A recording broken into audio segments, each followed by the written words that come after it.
alguns dias, pouco menos de um mês, os protestantes vão comemorar 500 anos da revolta protestante. Então, o meu presente para eles é essa aula aqui desse curso. Vou ensinar um pouco de história do protestantismo para os protestantes, né? Porque você não acha, você procura no YouTube sobre a Inquisição protestante, pouca coisa você vai achar, pouco material. Ainda mais em vídeos. Se procurar cenas, vídeo, documentários, alguma coisa falando sobre a Inquisição protestante, você não acha quase nada. Então, isso que eu vou colocar aqui é um pouco sobre a Inquisição protestante, né? Com as devidas fontes. As citações que eu vou colocar aqui, 99% é de protestantes, autores protestantes. Então não é nada tirado da minha cabeça, não é achismo, não é coisa que católico inventou, é história, né? Contada inclusive por protestantes, são protestantes na sua maioria. As fontes, não é nada tirado da minha cabeça. Então o que diferencia basicamente a Inquisição protestante da Inquisição católica é o fato de que a Inquisição protestante ela vinha para impor uma religião. Ela queria impor algo novo, uma religião nova para o povo. Então, em certos lugares ali, mudava o governante, mudava a religião. Então morria um governante, morria um príncipe, ou morria um rei, a religião de quem ia assumir era outra, então mudava a religião, o povo era obrigado a mudar a religião do povo, obrigatoriamente, o povo mudava a religião. Então eles tinha esse negócio de impor a religião. Outra coisa era expansionista, né? A Inquisição protestante era expansionista, eles queriam, não se contentavam nos territórios protestantes ser protestante, eles queriam expandir para os territórios católicos e até para territórios onde tinha outra vertente protestante, né? Outra denominação. Então ele tinha esse negócio de expandir. Outra característica é que vocês vão ver, na maioria não tinha um processo inquisitorial, não tinha um códice de leis, não tinha uma metodologia, era apresentado um certo sadismo, né? Aquele negócio de não se contentar apenas em matar a pessoa que eles consideravam herege.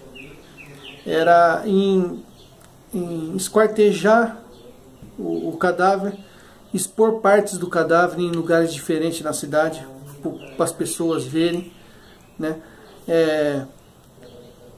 Depois que o resto daquele cadáver apodrecia, eles jogavam em valas ou jogavam no rio. Se a família da vítima quisesse os restos mortais, tinha que pagar um resgate. Então o sadismo também caracteriza muito a Inquisição protestante. Então essa é o meu presente para os 500 anos da revolta protestante, que vai acontecer agora daqui a alguns dias, né? Espero que vocês gostem desse curso. Fiquem todos com Deus e até a próxima.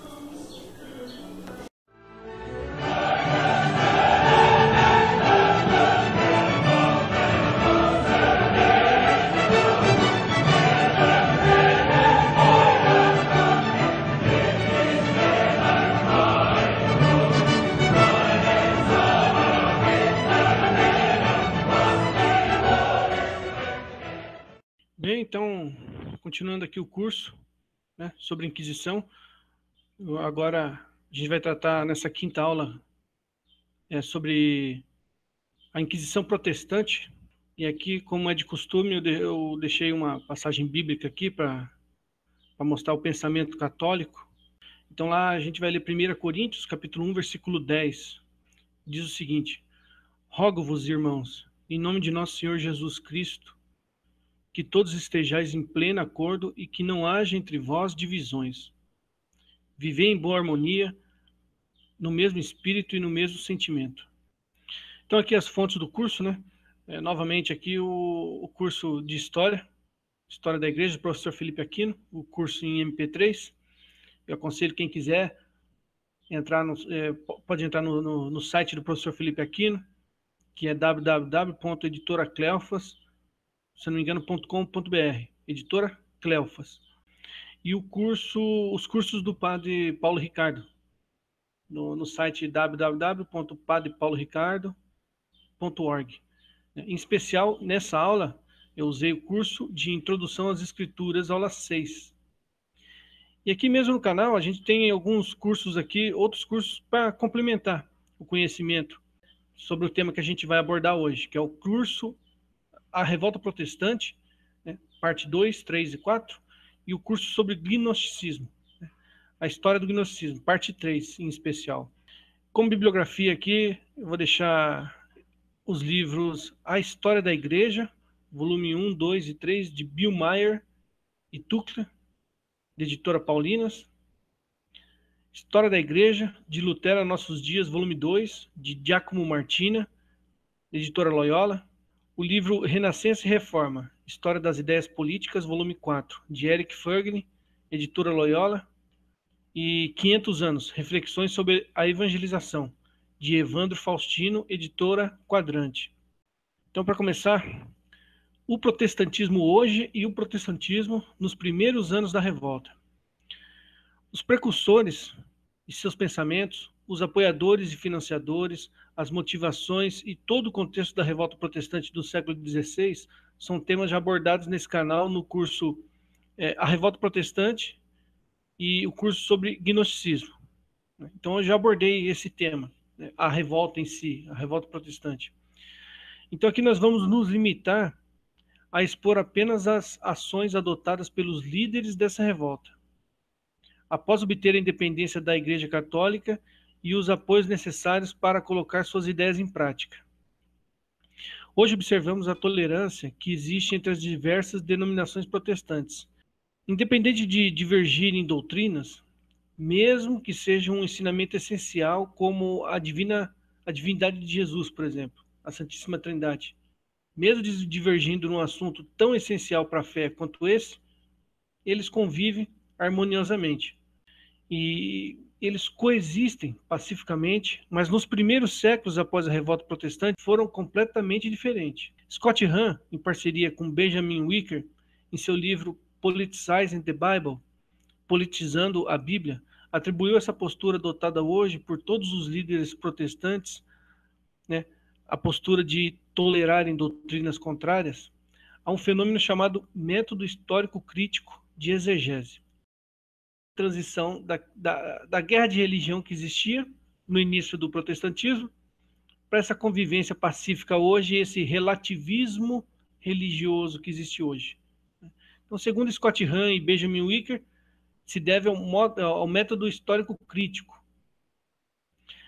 Essa metodologia é responsável pela relativização das doutrinas cristãs e teve como pais 3 pessoas expulsas de suas respectivas denominações.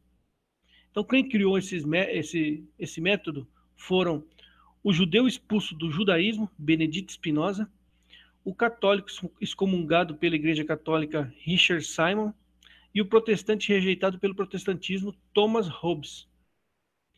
Eles criaram esse método numa tentativa de pôr fim justamente às guerras de religião que aconteciam por toda a Europa naquela época, no século 16, 17, com a promessa de adotarem critérios objetivos. Essa maneira de ler as Sagradas Escrituras foi responsável exatamente pelo contrário, tornando as doutrinas cada vez mais algo subjetivo.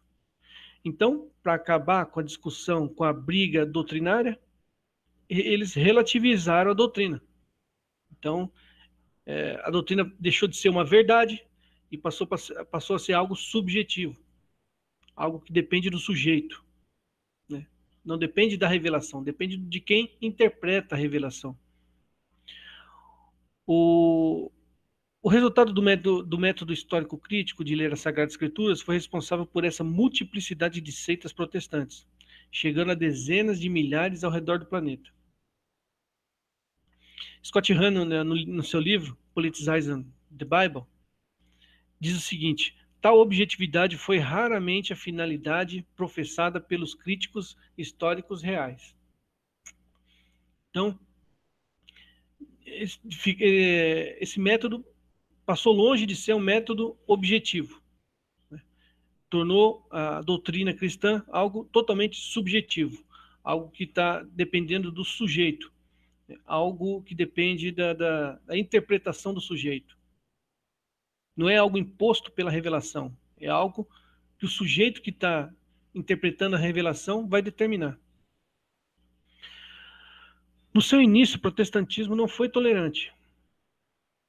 Cada pai reformador tinha em mente se tornar uma terceira opção para o cristianismo.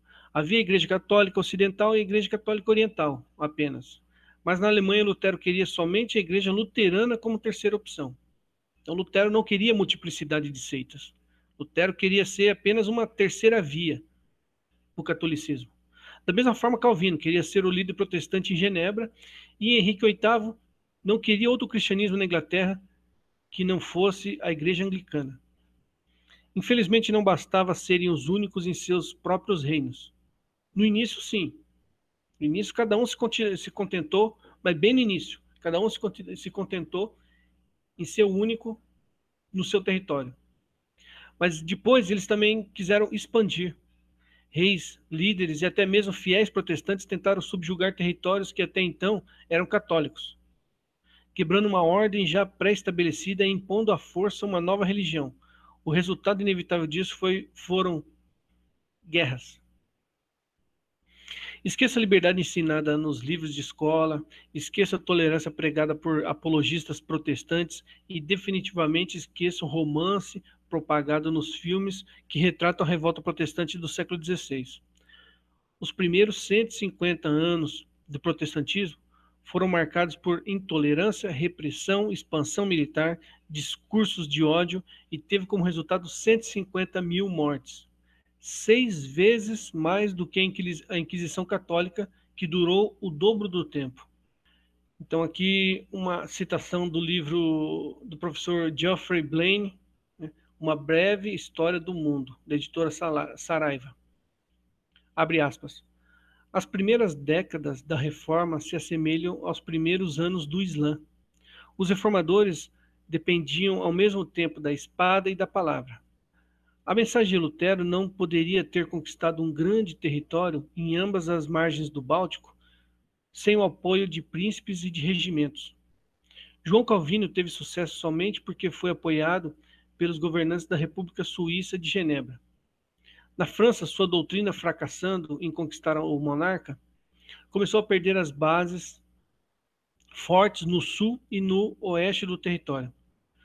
Zwinglio morreu lutando no campo de batalha.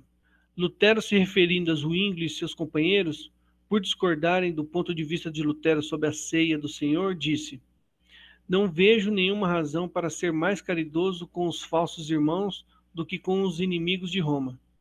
Félix Mans e os anabatistas foram executados por afogamento por Zwinglio e seus amigos. Uma outra citação de um livro de Thomas B. Macaulay, A História da Inglaterra, editora Leipzig, página 54. Abre aspas.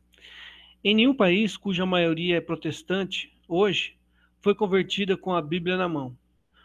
Foram convertidos a fogo e ferro, graças à ambição dos reis e príncipes. Fecha aspas.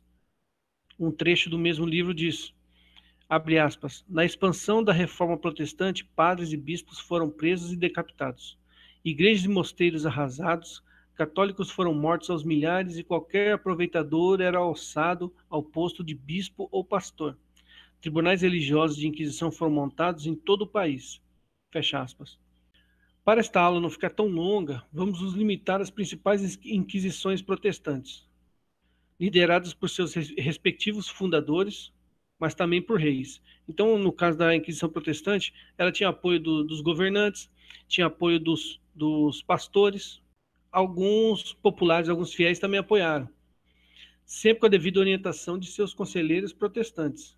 Me refiro à Inquisição, entre aspas, Inquisição Protestante, entre aspas, pelo fato de cada uma ser independente e diferente da outra. Em alguns casos haviam, sim, leis pré-estabelecidas e um conselho que julgava e condenava conforme essas mesmas leis. Mas também haviam casos em que não existiu julgamento, nem processo e nem provas, apenas execuções sumárias e, não raramente, genocídios. Esse processo se deu por toda a Europa e chegou às Américas. Naquela época não havia tolerância religiosa. A religião do rei era a religião do povo. É aquela velha frase usada pelos antigos, né? Cuiu regio, eius religio. Né? Traduzindo a grosso modo, não literalmente, a religião do rei é a religião do povo. Essa é a lei que vigorava na época, tanto para países católicos quanto para países protestantes. A religião do rei é a religião do povo. E ninguém reclamava disso, todo mundo concordava com isso, naquela época. Então não vem chorar hoje, porque isso é anacronismo. A gente tem que analisar o contexto da época, e no contexto da época isso aí era normal, era aceito por todos. Isso valia tanto para os católicos quanto para os protestantes e ninguém discordava disso. Em 1529, os governantes protestantes formaram um pacto decidindo justamente isso. Essa reunião entre soberanos protestantes é conhecida como Dieta de Spira. E, se não me engano, ainda teve governantes católicos que participaram dessa reunião, né? E entraram nesse acordo. Os governantes luteranos, praticamente alemães na sua totalidade, protestaram contra essa decisão. Daí a origem do termo protestantismo. Então, o protestantismo não nasceu com Lutero. Nasceu com os luteranos em 1529, durante a Dieta de Spira, onde todos entraram num acordo sobre o cuius regio eius religio, mas os luteranos não aceitaram isso. Os luteranos não aceitaram esse tipo de pensamento, não quiseram adotar esse pensamento. Os luteranos. Em 1530 aconteceu o primeiro e único sínodo protestante da história, o concílio, entre aspas, né? Onde os principais líderes protestantes se reuniram e produziram a chamada Confissão de Augsburg. Então, a primeira e única reunião que teve entre protestantes foi essa, nunca mais teve outra. E, para variar, Lutero, mesmo tendo participado deste sínodo, criticou essa decisão, dizendo que não concordava com a multiplicidade de doutrinas que lá presenciou, chegando ao ponto de dizer que somente palavras de Lutero, depois de ter participado desse sínodo, abre aspas, somente a retomada dos decretos e dos concílios católicos poderia manter a unidade da fé e impedir a diversidade de doutrinas, fecha aspas. Lutero defendia a livre interpretação no início da sua revolta, mas logo que viu o mal que isso causaria, mudou de posição. Lutero começou dizendo que a Bíblia poderia ser interpretada por qualquer um, abre aspas, até mesmo pela humilde criada de um oleiro, antes até por uma criança de 9 anos, fecha aspas. Mais tarde, porém, quando os anabatistas, os zwinglianos e outros contrariaram as suas doutrinas, a Bíblia tornou-se para Lutero, abre aspas, um livro de heresia muito obscuro e difícil de entender, conforme ele mesmo dizia. O contraditório era próprio de Lutero. Num determinado momento, escreveu ao Papa Leão XV com todo respeito, dizendo, abre aspas, perante Deus e todas as suas criaturas, dou testemunho de que não desejo e nem desejei tocar ou, por intriga, solapar a integridade da Igreja Romana e de vossa santidade, fecha aspas. Em outro momento já escreveu, abre aspas, todas as casas de tolerância que, entretanto, Deus condenou severamente, todos os homicídios, mortes, roubos e adultérios são menos prejudiciais que a abominação da missa papista. Fecha aspas.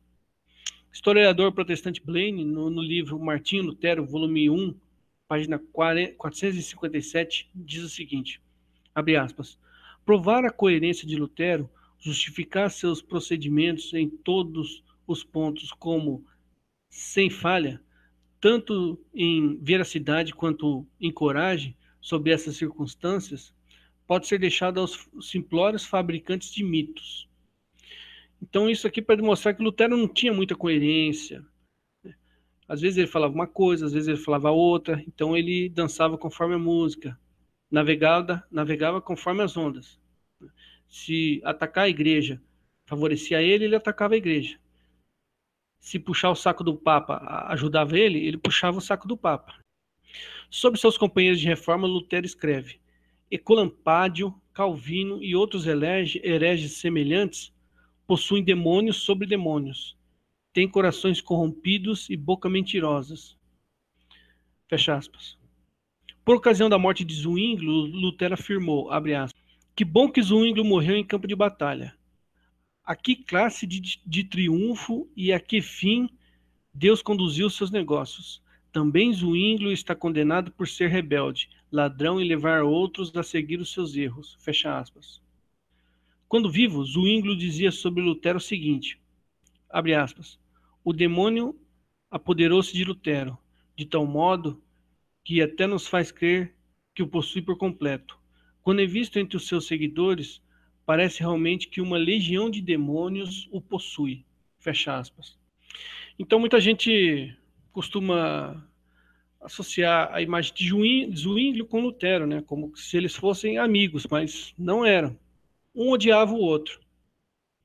Protestante perseguindo católico, protestante perseguindo protestante e o mais absurdo, perseguições entre membros da mesma denominação protestante.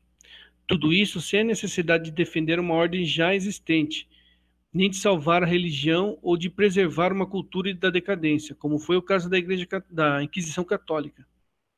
Reis e príncipes que cobiçavam as terras e os bens da Igreja Católica impunham à força uma nova religião ao seu povo.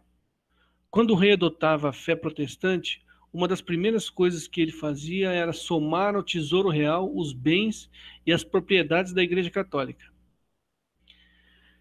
Em seus territórios, os protestantes suspendiam a celebração da missa e obrigavam os cidadãos, por lei, a assistir os cultos reformados. Também destruíam os templos católicos e as imagens sagradas, além de assassinarem bispos, sacerdotes e religiosos.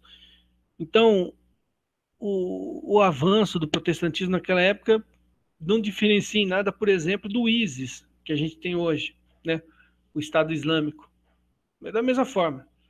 Eles invadiam, saqueavam, destruíam, matavam. Então, você vendo o Estado Islâmico hoje, é exatamente igual o protestantismo no seu início. Foram muito mais radicais em seus territórios do que o ocorrido em territórios católicos. Nas cidades conquistadas pelo protestantismo, os católicos tinham que abandoná-las, deixando nelas as suas posses, ou então converter-se ao protestantismo. Então, ou você se converte, ou você vai embora e não tem direito a levar nada. Se fossem descobertos celebrando a missa, eram apenados com a morte. É um mito a afirmação de que a tortura foi uma arma exclusivamente católica, de Inquisição. Hansen, um escritor desse período, cita uma testemunha que afirmou o seguinte. Então, isso aqui que eu vou ler aqui agora é um escrito de uma testemunha protestante da época, escrito por esse outro protestante chamado Hansen, né? E a testemunha é o tal de Mayfart. Mayfart, teólogo protestante luterano, escreve a tortura que ele mesmo presenciou. Abre aspas. Um espanhol e um italiano foram os que sofreram esta bestialidade e brutalidade. Nos países católicos não se condena um assassino, um incestuoso ou um adúltero a mais de 1 hora de tortura. Porém, na Alemanha protestante, a tortura é mantida por 1 dia e 1 noite inteira, às vezes até por 2 dias, 3 dias e até mesmo por 4 dias, e após isso era novamente iniciada. Esta é uma história exata e horrível que não pude presenciar sem também me estremecer. Fecha aspas. Então isso aqui para mostrar que havia tortura também na Inquisição Protestante, até pior do que na Inquisição Católica, como a própria testemunha narra. O mesmo Hansen nos fornece esse outro testemunho.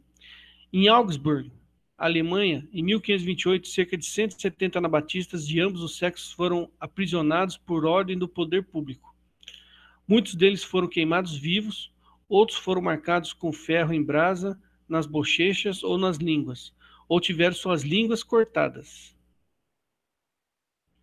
Ainda em Augsburg, no dia 18 de janeiro de 1537, o Conselho Municipal publicou um decreto em que se proibia o culto católico e estabelecia o prazo de 8 dias para que os católicos abandonassem a cidade.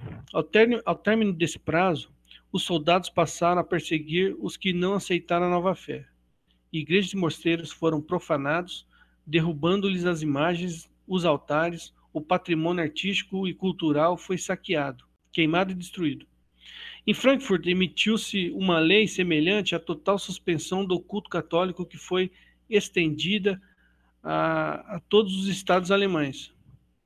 Em 1530, em seus comentários ao Salmo 80, Lutero aconselhava aos governantes que aplicassem a pena de morte a todos os hereges. No distrito de Torgau, na Suíça, um missionário zwingliano, liderando um bando de professores, saqueou, massacrou e destruiu o mosteiro local, incluindo a sua biblioteca e o acervo artístico-cultural. Erasmo de Roterdã ficou horrorizado ao ver fiéis impiedosos excitados por seus pregadores protestantes e disse, abre aspas, eles saem da igreja como possessos de demônios, com a ira e a raiva pintadas no rosto, como guerreiros animados por um general. Seguindo o grito de revolta de Lutero, os camponeses liderados por Felix Manz iniciaram uma verdadeira rebelião na Alemanha. Centenas de mosteiros foram atacados e reduzidos a pó e cinzas. Mesmo esses camponeses denominados de anabatistas estarem apenas reproduzindo as palavras de liberdade de Lutero, o próprio Lutero liderou uma perseguição a eles, incitando os nobres a caçá-los como cães. Então aqui, o que Lutero diz aqui, isso aqui são palavras de Lutero, abre aspas. Só há uma maneira desse povinho fazer sua obrigação. É constrangendo-o pela lei e pela espada, prendendo-o em cadeias e gaiolas, da mesma forma que se faz com bestas selvagens. Melhor a morte de todos os camponeses do que a morte dos príncipes. Estrangulem os rebeldes como fariam com cães raivosos. Fecha aspas. Esse aqui é o discurso de Lutero aos príncipes alemães para reprimir a revolta camponesa anabatista. John Pollard, no seu livro The Cambridge Modern History, né, ele diz o seguinte, abre aspas, pelo fim do século XVIII, os camponeses germânicos continuavam sendo os mais desgraçados da Europa. A servidão vigorou ali por muito mais tempo do que em qualquer outro país civilizado, exceto a Rússia, e a massa do povo era afastada da esfera da ação política. Os começos da democracia foram esmagados nas cidades, fecha aspas. O conselho de Lutero foi seguido ao pé da letra.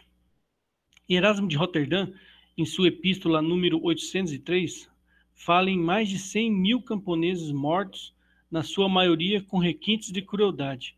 Longe de lamentar essa matança, Lutero ainda se gabou dela, dizendo, abre aspas, eu, Martinho Lutero, matei todos os camponeses na rebelião por haver dito que eles deviam ser mortos. Todo o sangue deles está sobre a minha cabeça, mas eu lanço sobre o Senhor Deus, que assim me mandou falar. Isso aqui é o livro Martinho Lutero, sacerdote que fundou o protestantismo, né, de John O'Brien, da editora Voz. Até mesmo alguns companheiros de Lutero o criticaram pela sua postura tomada contra os camponeses. Seu amigo Andreas Osiander o censurou dizendo, abre aspas, ai, pobres camponeses que Lutero adula e afaga quando eles atacam somente os bispos e os padres, mas quando rindo da bula dele, os insurretos ameaçam a ele e aos seus príncipes, então eles pedem outra bula decretando a matança deles. Quais outros tantos animais selvagens? Isso aqui você pode achar no livro de Studies of Church History, página 315. E aqui outras citações, né? Citação do próprio Lutero, abre aspas, empunhai rapidamente a espada, pois um príncipe ou senhor deve lembrar nesse caso que é ministro de Deus e servidor de sua ira, que recebeu a espada para empregá-la contra tais homens. Se pode castigar e não o faz, mesmo que o consista em tirar a vida e derramar sangue, é culpado de todo assassinato e todo mal que esses homens cometem. Fecha aspas. Palavra de Martinho Lutero, né? na sua obra chamada Contra a Horda dos Camponeses que Roubam e Assassinam. Outra citação de Lutero, abre aspas. Se acreditam que essa resposta é demasiadamente dura e que seu único fim é fazê-lo calar pela violência, respondo que isso é verdade.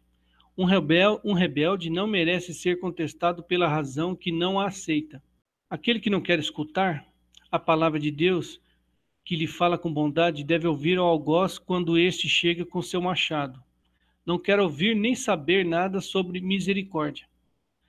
Palavras de Martinho Lutero na sua obra Carta contra os Camponeses. Um teólogo luterano e amigo próximo de Lutero, Felipe Melanchthon, aceitou ser o presidente da Inquisição Protestante Luterana, que perseguiu os anabatistas. Convencido de que os anabatistas arderiam no fogo do inferno, ele disse, abre aspas, por que precisamos ter mais piedade com essas pessoas do que Deus? Os anabatistas, fecha aspas, os anabatistas eram cozidos em sacos e atirados nos rios. Então aqui um pouco sobre a Inquisição luterana, né? Felipe Melanchthon, que era o braço direito de Lutero, ele que liderou essa Inquisição, né? E aqui, no caso, fala que os anabatistas, na Inquisição luterana, eles eram cozidos em sacos e atirados no rio. A Inquisição luterana foi implantada com sede na Saxônia, com Melanchthon como presidente. No final de 1530, ele apresentou um documento onde defendia o direito à repressão pela espada contra os anabatistas, e Lutero acrescentou de próprio punho uma nota dizendo, abre aspas, isso é de meu agrado, fecha aspas. O Erasmo de Roterdã relata o seguinte, abre aspas, os ferreiros e operários arrancaram as pinturas das igrejas e lançaram insultos contra as imagens de santos e até mesmo contra o crucifixo. Não restou nenhuma imagem nas igrejas, nem nos mosteiros. Tudo que podia ser queimado foi lançado ao fogo e o restante foi reduzido a cacos. Nada se salvou, fecha aspas. Assim, o protestantismo destruiu parte do patrimônio artístico e histórico europeu e católico. Jean-Jacques Rousseau, no seu livro Filosofia Positiva, fala o seguinte, abre aspas, a reforma foi intolerante desde o seu berço, e seus autores são contados entre os grandes repressores da humanidade. A intolerância do protestantismo certamente não foi menor do que a do catolicismo e com certeza mais reprovável. Fecha aspas. A Inquisição Luterana. Então aqui vamos nos aprofundar um pouco mais sobre o que foi a Inquisição Luterana. O historiador John O'Brien nos conta que pouco tempo antes da sua morte, Lutero escreveu 2 panfletos tremendamente insultuosos. Um contra o papado, onde afirmava que fora fundado pelo diabo em Roma, e outro era contra os judeus. O conteúdo do primeiro panfleto, o historiador alemão Dollinger denominou como, abre aspas, documento cuja origem dificilmente pode ser explicada a não ser supondo que Lutero haja escrito a maior parte deles sob influência de bebida intoxicante. Vomitava sobre eles uma onda de xingamentos. O vício e a imoralidade campeavam. Não havia nenhuma corte de apelação final para pôr fim às rixas de pregadores, cada um dos quais colocavam a sua interpretação particular da Bíblia acima de qualquer autoridade. Isso aqui está no livro de Dollinger, um livro chamado Luther, página 48. E outra citação aqui de um outro livro, do autor Hermann Greiser, o livro Martin Luther, La vie et son œuvre, a vida e obra de Lutero. Abre aspas. Se nós condenamos os ladrões à forca, os assaltantes ao cadafalso, os hereges à fogueira, por que não recorremos com todas as nossas armas contra esses doutores da perdição, esses cardeais, esses papas, toda essa sequela de Sodoma romana, que não para de corromper a igreja de Deus? Por que não lavamos nossas mãos no seu sangue? Fecha aspas. Isso aqui são declarações de Lutero, do próprio Lutero. Então aí você vê a cabeça, a mente de Lutero, como era doentia, né? Como o cara era um genocida, como as coisas que ele falava beirava a loucura, a esquizofrenia. Realmente, você vendo os escritos do próprio Lutero, não tem como chegar a outra conclusão, senão que o cara era um doente mental. Então, mais uma obra, mais um escrito do próprio Lutero, né, denominado Epitome. Abre aspas. Se Roma assim crê e ensina, conforme os papas e cardeais, francamente declara que o verdadeiro anticristo encontra-se entronizado no templo de Deus e governa em Roma. A empurpurada Babilônia sendo a cúria, a sinagoga de Satanás. Se a fúria dos romanistas não cessar, não restará outro remédio senão os imperadores, reis e príncipes reunidos com forças e armas atacarem essa praga mundial, resolvendo o assunto não mais com palavras, mas com espada. Se castigamos os ladrões com a forca, os assaltantes com a espada e os hereges com a fogueira, por que não atacamos com armas e com maior razão esses mestres da perdição, esses cardeais, a esses papas e toda essa espécie de Sodoma romana que tem perpetuamente corrompido a igreja de Deus, lavando assim as nossas almas e seu sangue, fecha aspas. Então, Lutero ele citava os governadores, os reis, os príncipes a guerrearem contra os católicos e contra outros protestantes também. E a gente vai ver depois que isso aqui teve resultado, como o saque de Roma, por exemplo, né? Foi feito por exércitos luteranos. Então, Lutero, ele instigava o ódio, a guerra de religião. Né? Outra citação de Lutero, né? Na sua obra escrita Contra a falsamente chamada Ordem Espiritual do Papa e dos Bispos. Ele escreve o seguinte, abre aspas, seria melhor que se assassinasse todos os bispos e se arrasassem todas as fundações e claustros para que não se destruísse uma só alma. Para não falar já de toda a alma perdida para salvar os seus indignos fraudadores e idólatras. Que utilidade tem os que assim vivem na luxúria, alimentando-se do suor e do sangue dos demais? Fecha aspas. São escritos do próprio Lutero, são escritos de ateus, são escritos e na maioria da parte de protestantes. Essas citações aqui não são de católicos. Então, Bernardino Gonzaga, A Inquisição e seu Mundo, página 165, ele fala o seguinte, Lutero também odiava a bruxaria, a magia e proclamava ódio aos possuídos pelo demônio, que no seu entender, esses bruxos e bruxas deviam ser lapidados antes de enviados à fogueira, e semelhante era o pensamento de Calvino. O historiador protestante Edward Mansfield Hume, na sua obra The Renaissance, The Protestant Revolution, The Catholic Reformation in Continental Europe, a página 366 fala o seguinte, não há um só dos nossos, citação de Lutero, que o historiador reproduz no livro dele, abre aspas, não há um só dos nossos evangélicos que não seja 7 vezes pior do que antes de pertencer a nós, fecha aspas.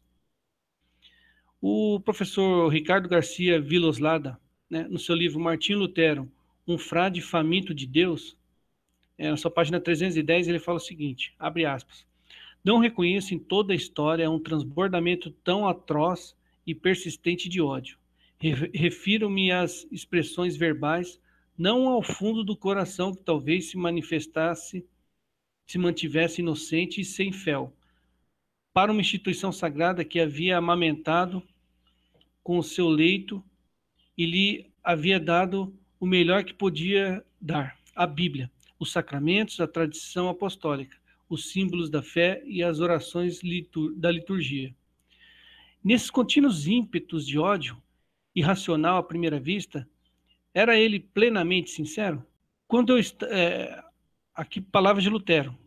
Quando eu estava no mosteiro metido em minha cógula, era tão inimigo de Cristo que, se eu visse uma pintura ou escultura que o representasse crucificado, eu me aterrorizava, de modo que fechava os olhos e teria preferido ver o diabo. Muitas vezes me assustei ao nome de Jesus. Quando eu contemplava Jesus na cruz, parecia-me que me fulminava um raio. Quando se pronunciava o seu nome, teria preferido ouvir o do demônio. Nada sabe sobre a sua intolerância em questão de fé, nem de seus preceitos de submissão quase servil à autoridade do Estado, ainda que este seja opressor e tirânico, nem do seu absoluto desinteresse pela política. Então aqui mostra um pouco sobre como pensava Lutero, né?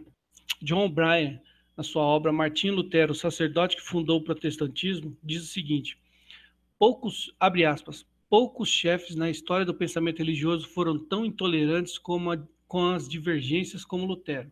A sua descrição, se referindo às torturas íntimas que Lutero sentia, ajusta-se tão bem a um reconhecido tipo de doença mental, que a gente é tentado a se perguntar se o distúrbio deve ser considerado proveniente de autênticas dificuldades religiosas, de deficiências gástricas ou glandulares. Então, segundo o relato de pessoas que conviviam com Lutero, Lutero realmente apresentava assim sinais de doença mesmo, doença mental, desvio gástrico, glandulares. Isso aqui é o retrato de Lutero. John O'Brien publicou em seu livro somente citações de historiadores e teólogos protestantes. Então essa citação que eu coloquei aqui é de um protestante. O outro historiador protestante, Henry Helland, no seu livro Introduction to the Literature of Europe, na página 372, fala o seguinte, abre aspas, um dogmatismo limitado, repousando praticamente numa absoluta confiança na infalibilidade do seu juízo, permeia seus escritos. Nenhuma condescendência é mostrada, nenhuma pausa é concedida ao hesitante. Tudo quanto se ergue no caminho de suas decisões, tudo que se obtém nas escrituras, é fácil de se entender e só pode ser entendido no sentido dele. Todo desvio da doutrina incorre no anátema da perdição. Os zwinglianos, tanto como toda a igreja de Roma e os anabatistas, por causa de seus dogmas, foram excluídos da salvação. Isto é, mais que insinuado em numerosas passagens de escritos de Lutero. Fecha aspas. Novamente aqui o professor Edward Maslin-Hume fala o seguinte, abre aspas, os reformadores vieram a considerar a intolerância uma lei de autopreservação. Lutero anatematizou a todo aquele cuja crença divergisse dele. Aquele que não crê na minha doutrina está seguro de ser condenado, disse ele uma vez. O nacionalismo surgira pouco antes da revolta protestante, com as ideias de Marcílio de Pádua no século XIII e XIV, e ganhou forças com o movimento do conciliarista, né, do século XV. Lutero, que viveu no século XVI, foi diretamente incentivado pelo nacionalismo e pela ideia de uma união entre Estado e Igreja, concentrando na figura do governante tanto o poder civil quanto o religioso. Ele chegou a escrever tratados onde deixava isso bem claro, como em sua obra A Nobreza da Nação Alemã. A ideia de Lutero era de que o governante fosse o líder tanto espiritual da nação, mas tendo como guia algum pastor. No caso da Alemanha, seria ele próprio esse guia, lógico. Essa e outras obras inspiraram governantes e líderes religiosos, né? Aqui Adolf Hitler, uma citação de Adolf Hitler, né? Citação de Hitler, abre aspas. Eu insisto na certeza de que mais cedo ou mais tarde, uma vez que nós assumirmos o poder, o cristianismo será superado e a igreja alemã estará sem um papa e sem a Bíblia.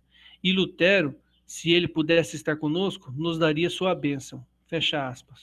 Lutero era confessadamente maniqueísta.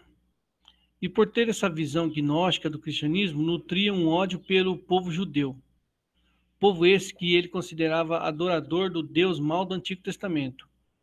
Chegou inclusive a escrever uma obra chamada Dos Judeus e Suas Mentiras, expondo o seu ponto de vista sobre esse povo que guarda a Antiga Aliança. Citação de Lutero, da sua obra Carta sobre a Mesa. Carta sobre a Mesa é um compêndio ali de escritos de Lutero, né? Abre aspas. Quem puder, atira-lhes enxofre e alcatrão. Se alguém puder lançá-los ao fogo do inferno, tanto que melhor, e isso deve ser feito em honra de Nosso Senhor e do cristianismo. Sejam suas casas despedaçadas e destruídas, seja-lhes confiscados seus livros de orações, talmudes, bem como toda a sua Bíblia. Proíba seus rabinos de ensinar sob pena de morte, de agora em diante, e se tudo isso for pouco, que sejam expulsos do país como cães raivosos. Então, palavras de Lutero se referindo a como se tratar com os judeus, né? O escritor Wilibaldo Parkheimer, sobre a reforma protestante, ele fala o seguinte, abre aspas, Não nego que no princípio todas as atitudes de Lutero pareciam ser vãs, pois a nenhum homem comprazia todos aqueles erros e imposturas que foram gradualmente acumulados no cristianismo.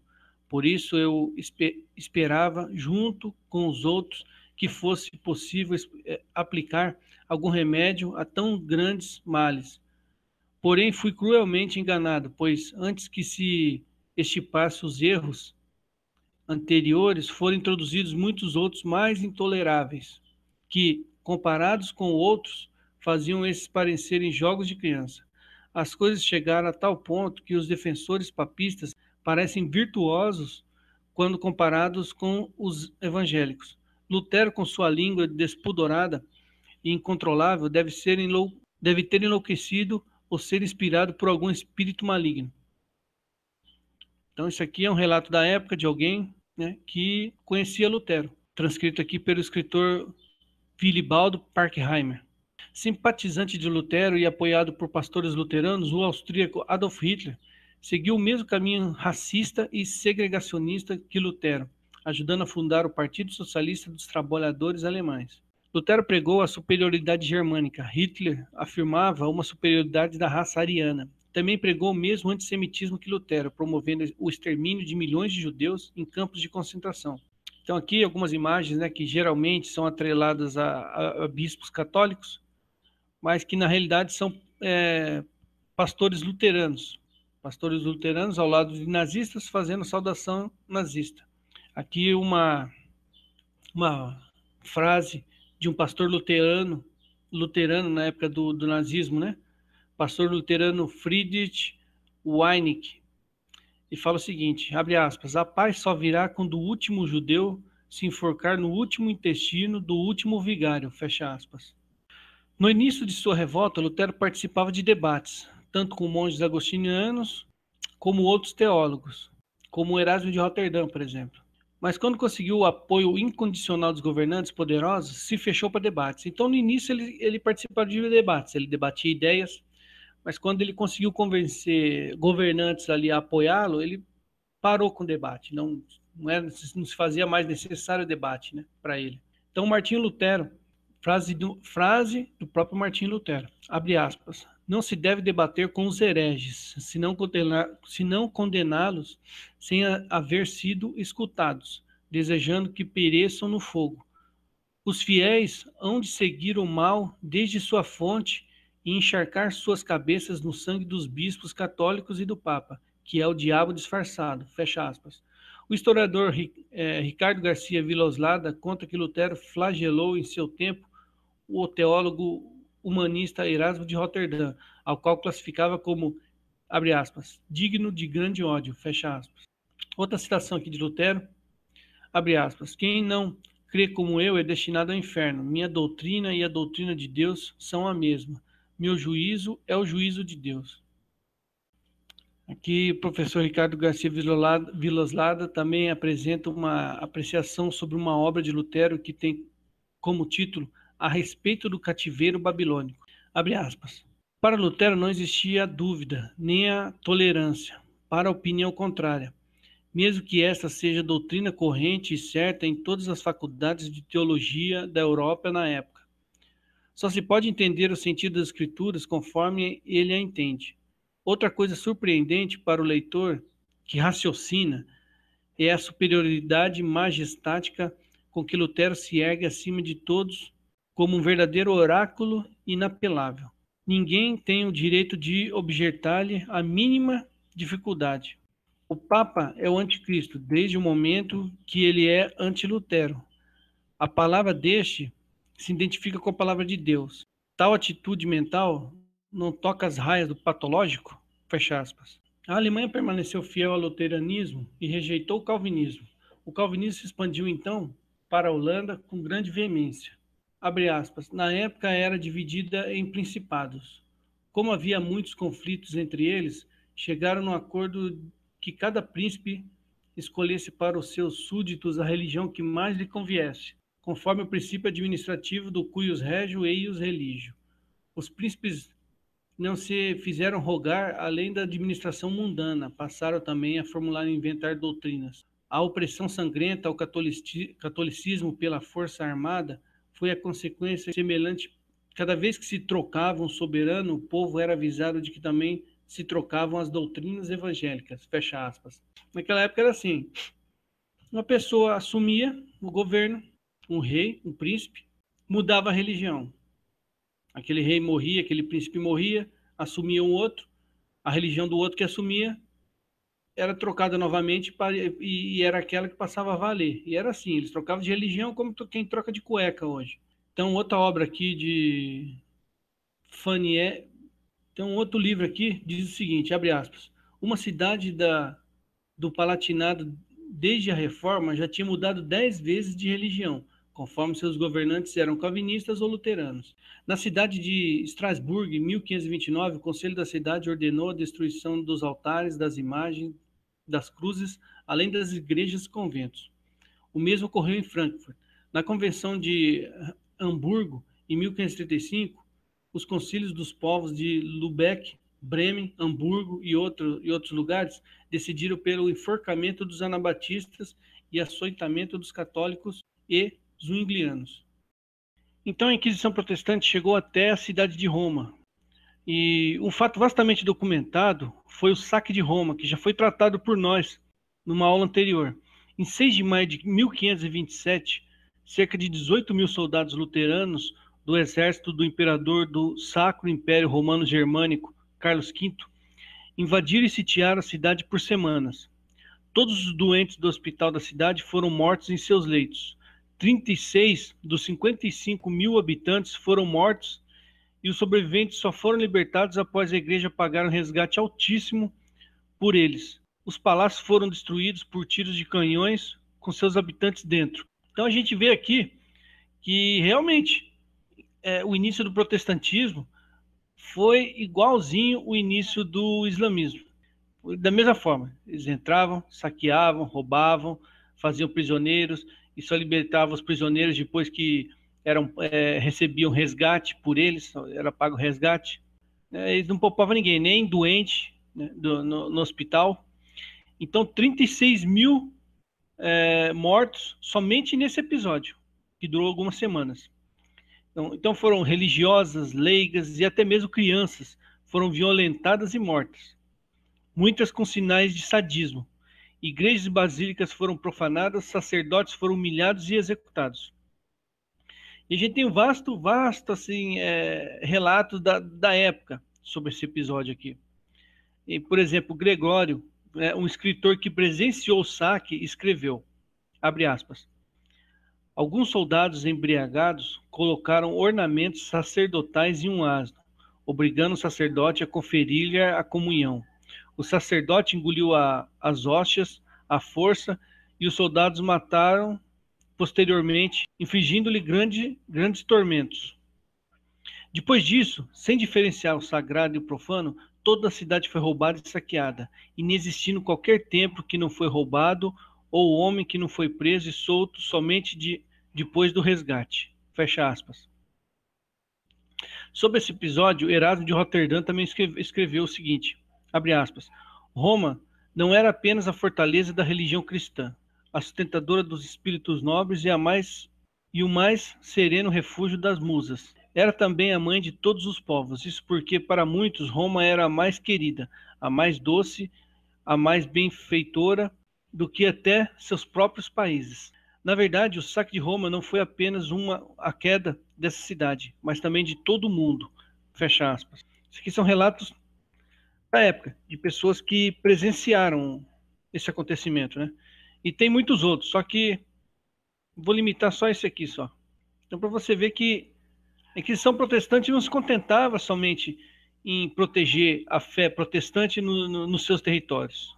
Era uma coisa expansiva. Eles se expandiam militarmente falando. É como eu falei, não diferencia nada da Jihad Islâmica. E na Dinamarca? Na Dinamarca, aqui eu vou ler um trecho do livro Origem e Progresso da Reforma, da editora Agir, página 204, de 1923. Na Dinamarca, abre aspas, o protestantismo foi introduzido na Dinamarca por obra de Cristiano II e por suas crueldades foi apelidado de Nero do Norte.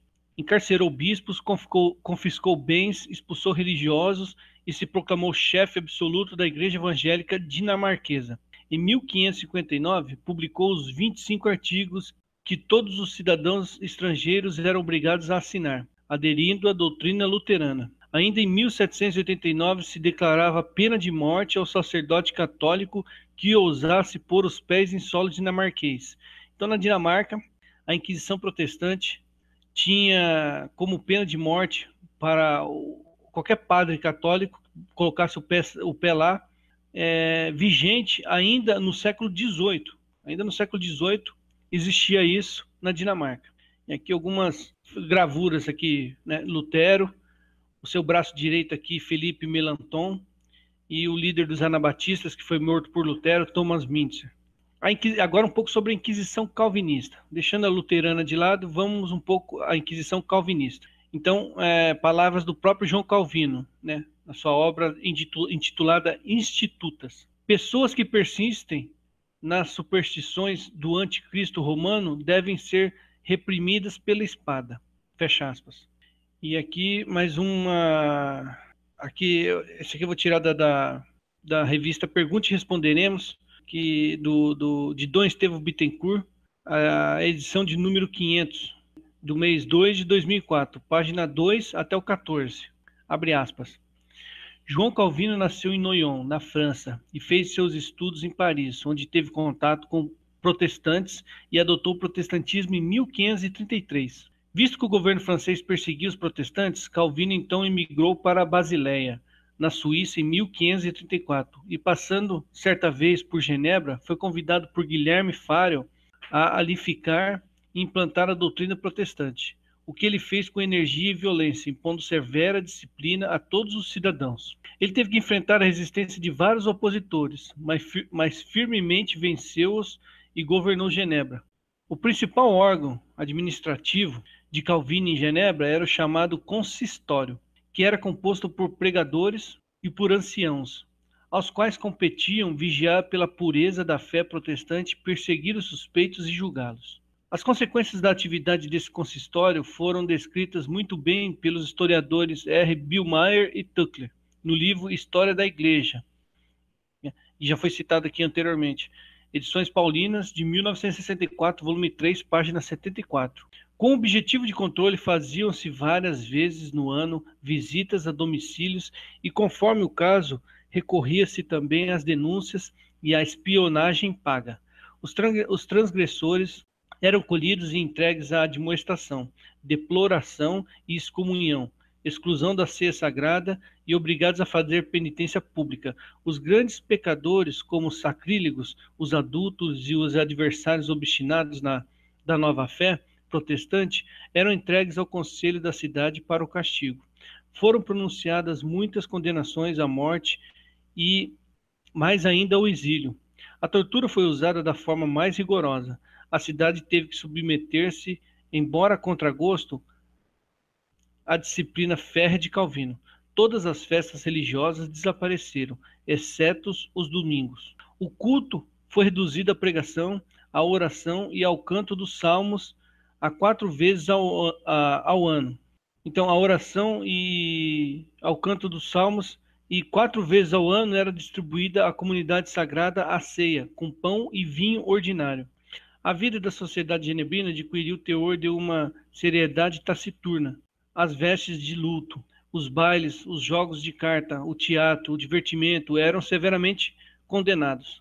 Naturalmente, a teocracia instaurada por Calvino, com tanta habilidade e energia, não persistia sem adversários. Os velhos fautores de liberdade e a alegre aristocracia genebrina julgaram por demais opressor o jugo religioso, mas ele os reduziu ao silêncio mediante duras punições. Outras dificuldades foram suscitadas contra a sua teologia, mas soube dominá-las todas. O médico Jérôme Bolsec, monge carmelita, apóstata, proveniente de Paris, que ousara sublevar-se contra a doutrina de Calvino sobre a predestinação, foi exilado em 1551. O humanista e médico espanhol Miguel Servet, que Calvino havia denunciado antecedentemente a Inquisição em Lyon, foi queimado vivo em 27 de outubro de 1553. A suscitação de Lutero ressuscitou em alguns setores a constatação do dogma trinitário, e assim fizeram, por exemplo, os anabatistas e alguns livres pensadores, entre os quais Miguel Servet, que professava um panteísmo neoplatônico. Em 1555, Calvino havia conquistado a vitória sobre todos os seus inimigos. Nenhum pôde mais abalar-lhe a posição de religioso e, em certo sentido, também político na sua reforma protestante, para onde afluíam os imigrados protestantes da França, da Itália e da Inglaterra. Todos os que deixavam de ser católicos e se tornavam protestantes iam para Genebra. Fecha aspas. Calvino implantou uma espécie de lei de Sharia protestante em Genebra.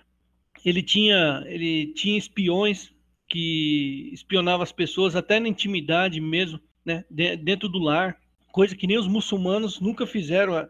Calvino fez. Então as pessoas não tinham liberdade nem dentro da sua própria casa. Então, chegando a um limite assim de controle da falta de liberdade total.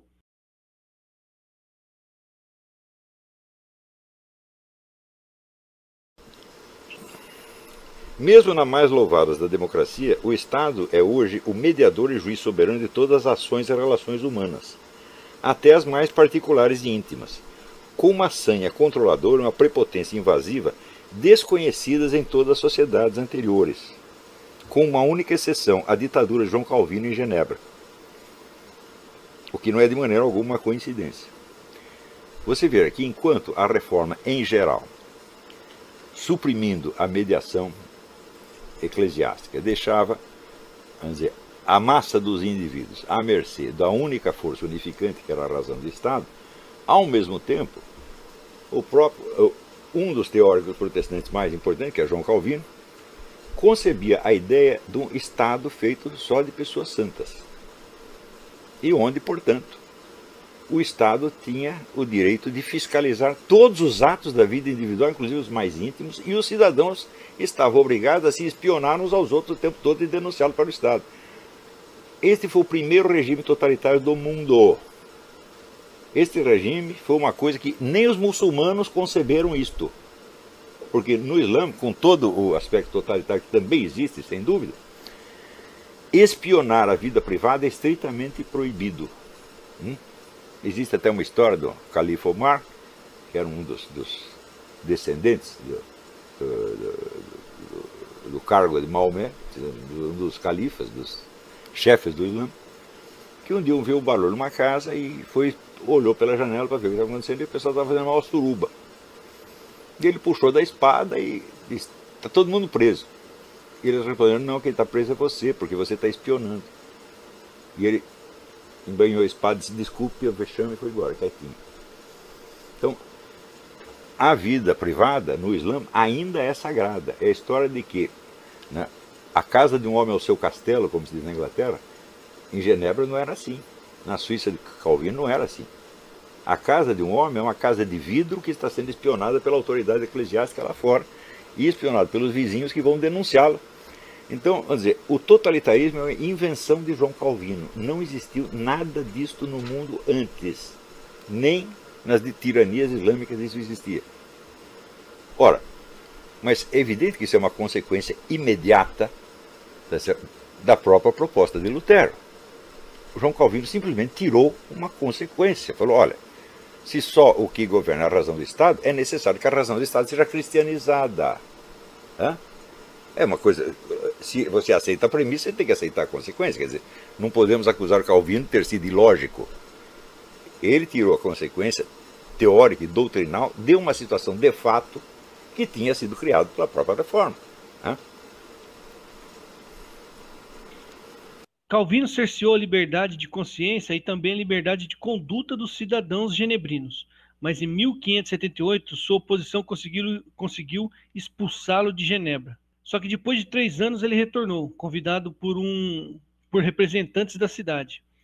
Então a severidade dele foi tanta que ele acabou sendo expulso de Genebra. Só que 3 anos depois ele voltou, e voltou pior ainda. Um escrito do próprio Calvino.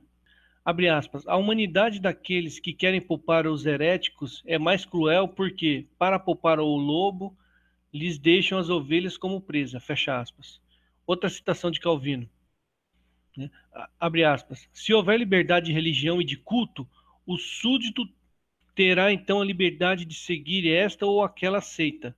Se há liberdade de pregar o erro, os súditos estarão no caminho da perdição, fecha aspas. Isso aqui, palavras do próprio Calvino, provando que não tem liberdade religiosa. Não teve liberdade religiosa no início do protestantismo. Era cada precursor ali protestante querendo impor a sua vertente religiosa. Não tinha liberdade, não tinha. Isso que as pessoas têm que ter consciência. A liberdade que é pregada hoje não existia no início, ali, nos primeiros séculos, ali, nos primeiros 150 anos da reforma, ali, não existia nenhum tipo de liberdade.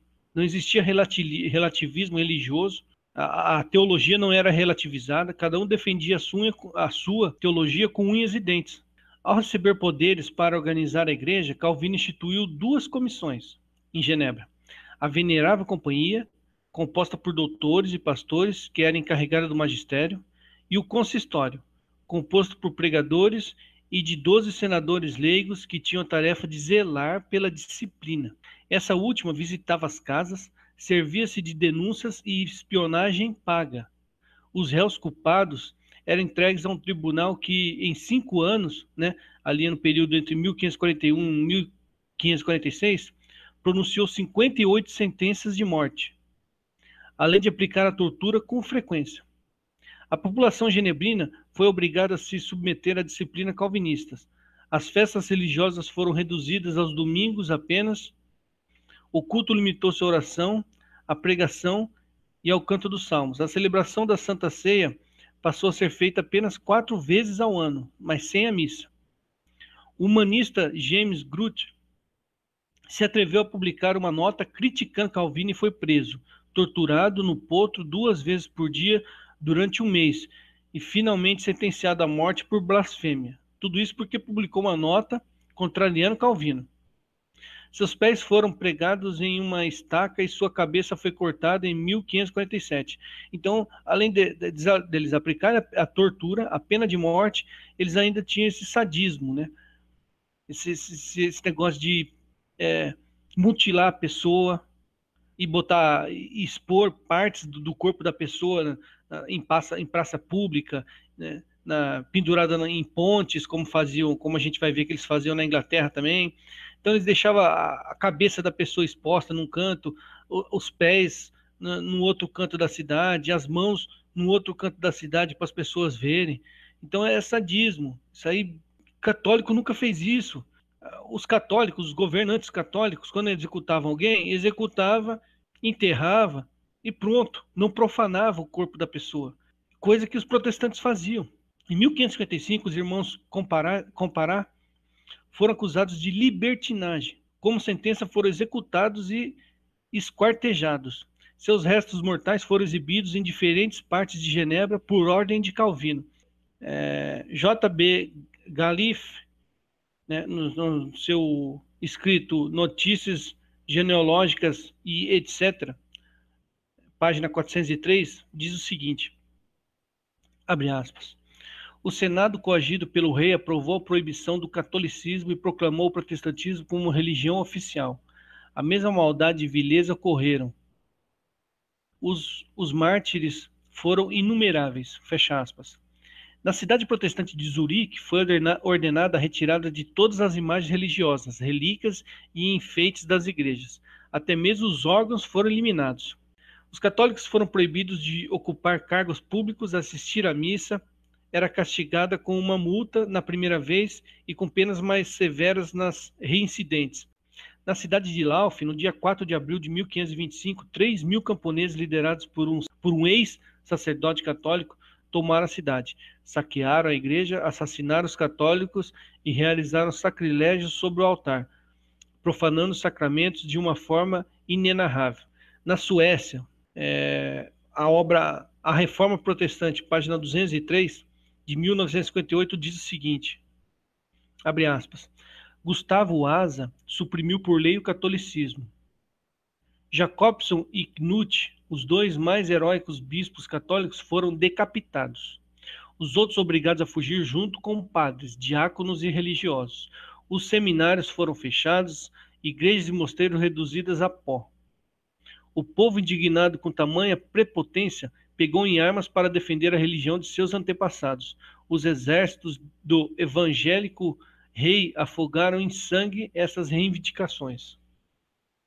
Então, era o Estado impondo uma religião nova sobre seu povo. Né? O Estado não estava protegendo uma religião que já existia há séculos, há milênio. Ele estava impondo uma religião nova a um povo que já vinha há mais de 1000 anos com a mesma religião. Ao contrário do que foi no catolicismo. O catolicismo defendeu uma cultura, uma religião que já existia. No caso do protestantismo, não. Foi a imposição de uma religião e de uma cultura nova. Na Escócia, abre aspas, na Escócia, o poder civil aboliu por lei o catolicismo e obrigou todos a aderirem à igreja calvinista presbiteriana. Os padres permaneceram, mas tinham que escolher outra profissão. Quem era encontrado celebrando missa era condenado à morte. Católicos recalcitrantes foram perseguidos e mortos. Igrejas e mosteiros foram arrasados. Livros católicos foram queimados e tribunais religiosos foram criados para condenar os católicos clandestinos. Sob a liderança de John Knox, líder dos calvinistas, os católicos sofreram muita violência. Isso aqui é do livro do professor Hudson, Westminster Review, página 53. Num período de 6 anos foram queimadas mais de 1000 mulheres acusadas de feitiçaria, ainda na Escócia. John Knox, fundador da igreja presbiteriana, mandou queimar na fogueira cerca de 1000 mulheres acusadas de bruxarias na Escócia. Isso aqui é o movimento aos reformadores, né? Que está lá em Genebra. Engraçado que eles condenam imagem de escultura, né? Eles condenam imagem de escultura e tem escultura aqui dos reformadores. É como diz meu amigo Cláudio Campos, para ser protestante não precisa ter coerência. Para ser protestante basta protestar. E quando eu falo da Inquisição protestante, eu não estou condenando a Inquisição em si, porque, afinal de contas, a Inquisição existiu. A Inquisição Católica, estou fazendo essa aula justamente para explicar que a Inquisição Católica não era condenada naquela época. Fazia parte do contexto da época. O que eu condeno é esse sadismo, sabe? Essa obsessão pelo profano que teve na Inquisição protestante. Esse negócio de profanar, de humilhar, né, de esquartejar as pessoas, expor pedaços dela na cidade, sequestrar e só devolver a pessoa depois que a pessoa pagar um resgate. Isso é o tipo de coisa que a gente só vê no islamismo radical. É isso que eu condeno, não a Inquisição em si. Não o fato de existir um processo inquisicional protestante. Isso eu não condeno. Isso fazia parte da época, do contexto da época. Cuius regio, eius religio. O que eu condeno é o sadismo que esses processos envolviam. Na Suíça, o calvinismo absorveu as ideias do reformador chamado Ulrico Zwinglio, que era de Zurique, e propagou-se doutrinando, destruindo monumentos artísticos católicos. Dentre os mártires está São Fidélis de Sigmaringa, que era advogado e trabalhou a favor dos pobres. Católico, São Fidélis de Sigmaringa. Ele era frade capuchinho e foi enviado para a região de Résia, Suíça, onde a população se tornara em grande parte calvinista. Com o êxito de sua pregação, provocou a hostilidade dos calvinistas e esses, fingindo querer se converter à fé católica, convidaram Fidélis para pregar em Gush, na Suíça. E mal ele subiu ao púlpito da igreja local, avistou um cartaz fixado na parede que dizia, abre aspas, essa é a tua última pregação, fecha aspas. Quando começou a pregar, foi contra ele desferido um tiro que errou o alvo. O Frei Fidélis continuou intrépido e, ao terminar, se dirigiu à porta da igreja, onde foi cercado por um bando de homens que o trucidaram a golpes de punhal e barras de ferro, chegando a amputar-lhe a perna esquerda. Em 1525, Zwinglio começou a perseguir os anabatistas de Zurique. As penas iam de afogamentos em lagos ou em rios até a fogueira. Então aqui embaixo aqui a foto do querido Calvino, do querido Ulrich Zwinglio e do querido John Knox. E aqui um ícone de São Fidélis de Sigmaringa. A Inquisição Anglicana. O rei inglês Henrique VIII, que era católico e foi inclusive condecorado pelo Papa Leão X como grande defensor da fé católica, por ter impedido o protestantismo de entrar na Inglaterra, pretendendo se separar da sua esposa Catarina de Aragão e se casar com Ana Bolena, entrou com um processo de nulidade de seu matrimônio na igreja, dentro da igreja, né? Após investigar o caso, o Papa não encontrou fundamentos que sustentassem a nulidade e não permitiu a separação do rei. Em 1534, o rei proclamou o ato de supremacia, onde rompeu com o Papa e se declarou como chefe único da igreja na Inglaterra, dando origem à Igreja Anglicana, que nos Estados Unidos é chamada de Igreja Episcopal. Logo no início da fundação dessa igreja, milhares de súditos, tanto católicos quanto protestantes, foram mortos por não aderirem a essa nova fé. Então aqui novamente, protestante perseguindo protestante, protestante perseguindo católico. Henrique VIII matou mais pessoas em um ano do que a Inquisição Católica ao longo de toda a sua existência. Seu sucessor Eduardo VI redigiu 42 artigos que expressavam a fé reformada anglicana. De 1558 a 1603, reinou a filha de Henrique VIII com sua amante, a rainha Isabel I, que implantou definitivamente o protestantismo de cunho calvinista na Inglaterra, visando total extinção da Igreja Católica. Isabel I perseguiu os católicos e também os puritanos calvinistas, que acabaram emigrando para os Estados Unidos. Isabel também mandou decapitar a rainha católica Maria Stuart da Escócia, que estava refugiada na Inglaterra. Então Maria Stuart da Escócia fugiu da Escócia, porque lá o protestantismo também já tinha tomado conta. Então ela fugiu e se refugiou na Inglaterra. E Isabel I executou ela, porque ela era católica. Quando Isabel I morreu, não haviam mais que 120 mil católicos na Inglaterra. Então, de milhões, foram reduzidos para 120 mil. Abre aspas. Aqui um pouco Bilmay Tuckler, né, no livro História da Igreja, volume 4, página 270 e 271. Abre aspas. Os 42 artigos de Eduardo VI, reduzidos a 39, foram elevados à categoria de norma confessional em 1553 da Igreja Nacional Inglesa. A obrigação de prestar o juramento à supremacia foi estendida a todos os membros da Câmara Baixa, aos mestres e aos procuradores públicos, enfim, a todas as pessoas suspeitas de adesão à antiga religião católica, as quais, em caso de recusa repetida, era culminada em até pena de morte. Numa primeira fase, era aplicada a penas consistentes apenas em privação de bens ou de liberdade, ainda que não raro, em medida extremamente draconiana. Mais tarde, porém, quando o Papa Pio V fulminou Isabel I com excomunhão e desvinculou os súditos católicos do juramento de fidelidade, foram emanadas novas e severíssimas leis e posto em atuação a guilhotina.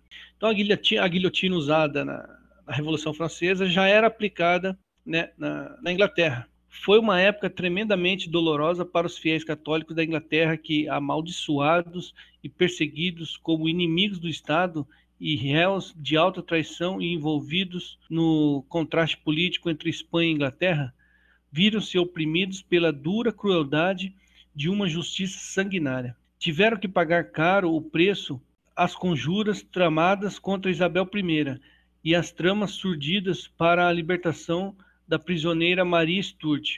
Não é, pois, para se maravilhar que seu número fosse continuamente diminuindo. O perigo ameaçava, sobretudo, os sacerdotes. Quem lhes dava hospitalidade era punido com a pena de morte. Para não deixar extinguir-se toda a cura pastoral na Inglaterra, foi necessário providenciar a ereção de institutos no exterior para a formação de padres. Guilherme Allen, cônego de York fundou em 1568 um colégio inglês e o Papa Gregório XIII erigiu outro em Roma em 1579. Numerosos jovens e ilustres famílias inglesas realizaram nesse colégio seus estudos teológicos e mais tarde dirigiram-se secretamente como missionários para a Inglaterra, indo não raro ao encontro da morte certa. Uma das mais famosas vítimas da perseguição foi o douto jesuíta Edmundo Campion, o qual foi executado com 2 companheiros em 1581. Quando Felipe II da Espanha, para vingar a morte de Maria Stuart, tentou em vão conquistar a Inglaterra com a sua armada, a perseguição encarniçou-se mais ainda. Mais de 100 pessoas caíram vítimas dela. Globalmente sofreram morte pela sua fé 124 sacerdotes e 61 leigos.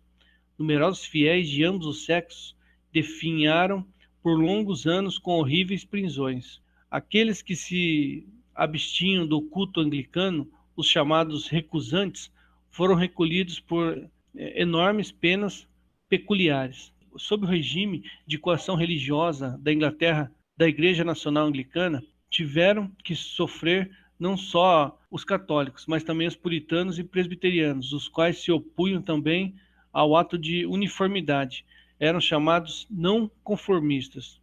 Fecha aspas. No massacre dos monges na abadia de São Bernardo Bremen, no século XVI, os monges foram assassinados, sendo a seguir pendurados em campanários por bandos protestantes durante a perseguição anglicana.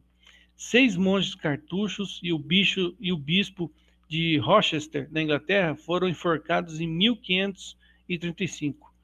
Henrique VIII mandou queimar milhares de católicos e anabatistas ao longo do século XVI. Um dos mártires da perseguição inglesa aos católicos foi John Fisher, bispo de Rochester e chanceler da Universidade de Cambridge. Já com quase 80 anos de idade, permaneceu 1 ano encarcerado na Torre de Londres e depois condenado à morte por ter dito, em conversa particular, que o rei não tinha autoridade sobre a igreja. Por ser cardeal, Henrique VIII lhe concedeu a graça de ser apenas decapitado, sem outra pena.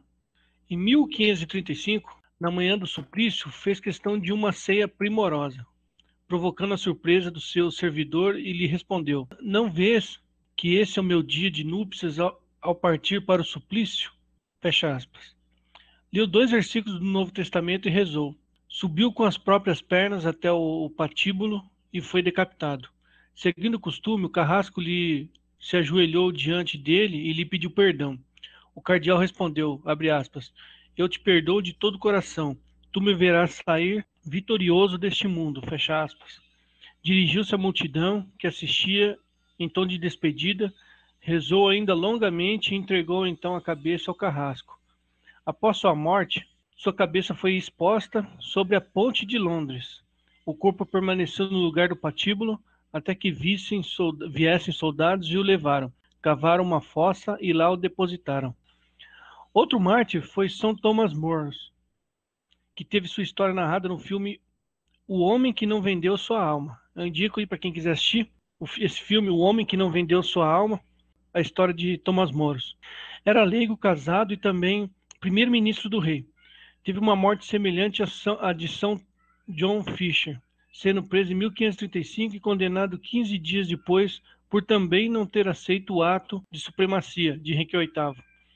Nasceu em Londres em 1477, quando jovem entrou para o mosteiro Cartucho, mas acabou por fazer uma carreira brilhante de advogado, chegando a ser nomeado chanceler na Inglaterra em 1529 pelo próprio rei Henrique VIII, que era até então católico. Pai de 4 filhos, teve um comportamento exemplar e costumava se levantar todo dia às 2 horas para estudar e assim permanecia até às 7 horas. Nesse mesmo horário ele sempre ia à missa. Nem mesmo a intimação do rei interrompia seus exercícios de piedade. Preso, fechado na Torre de Londres e aguardando o término do processo, escreveu o Diálogo do Confronto contra as Tribulações. Era um homem corajoso e tranquilo com relação à sua morte na guilhotina, e ainda encontrou forças para brincar com seu carrasco, dizendo, abre aspas, "Ajude-me a subir, para descer, deixe por minha conta", fecha aspas. Recitou o Salmo 90, pôs uma venda nos olhos e inclinou a cabeça para ser cortada. Sua cabeça foi exposta sobre um poste na ponte de Londres, por durante um mês. Depois da sua filha predileta, Margarida, a qual chamava carinhosamente de Maggie, evitou que fosse jogada no rio, pagando uma grande soma de resgate. Ele escreveu ainda a célebre Utopia e a Oração para um Bom Humor. A igreja celebra sua memória litúrgica no dia 20 de junho. Nesse mesmo dia, celebrada também a memória de São John Fisher.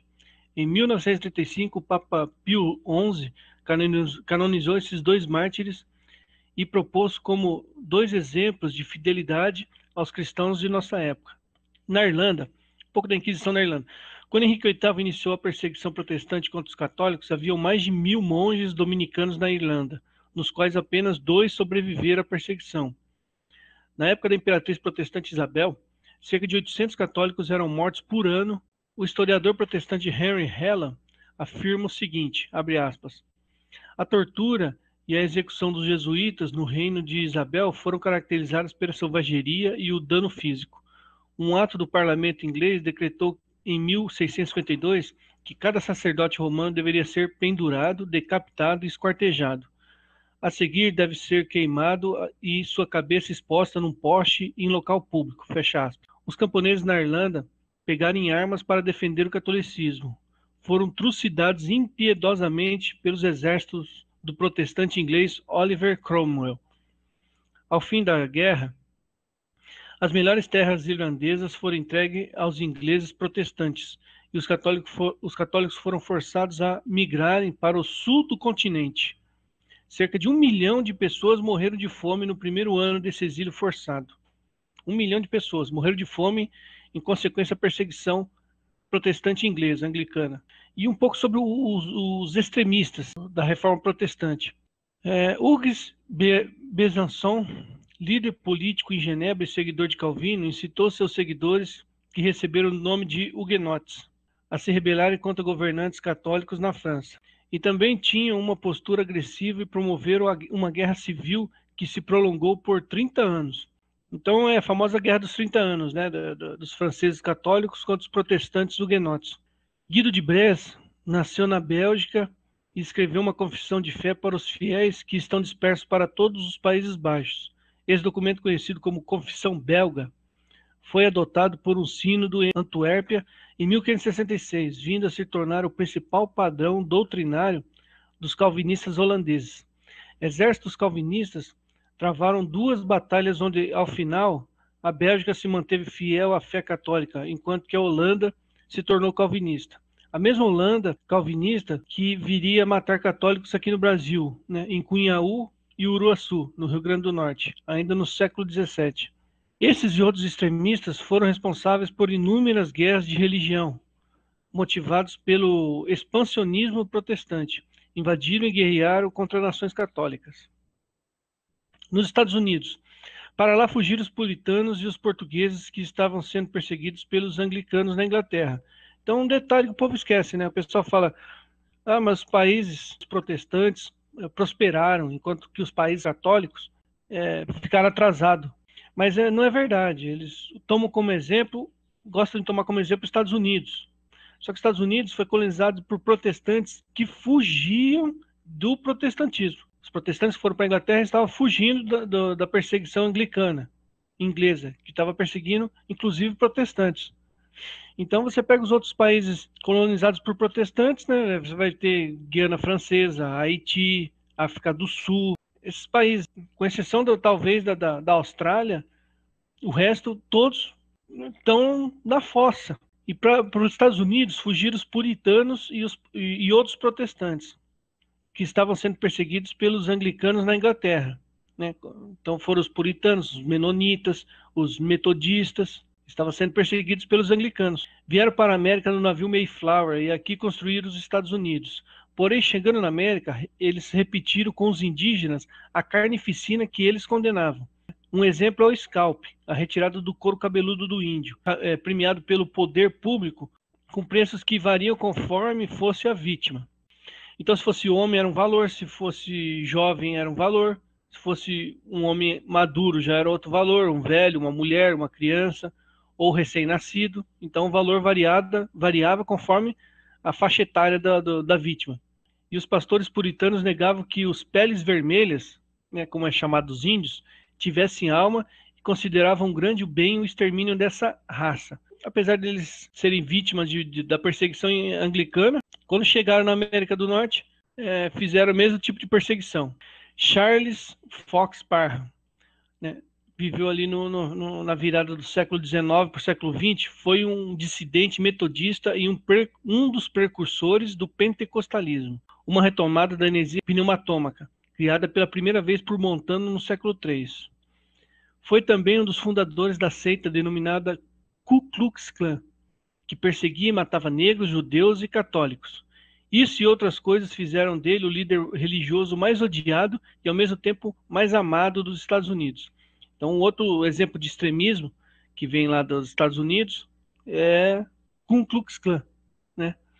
Que foi formada por protestantes, por pastores, por líderes protestantes extremistas.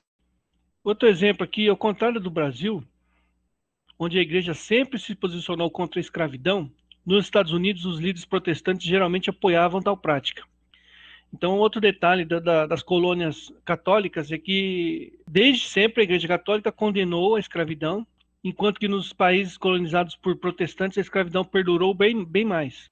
E os líderes protestantes apoiavam a escravidão. Outro detalhe que não é ensinado nas escolas, né?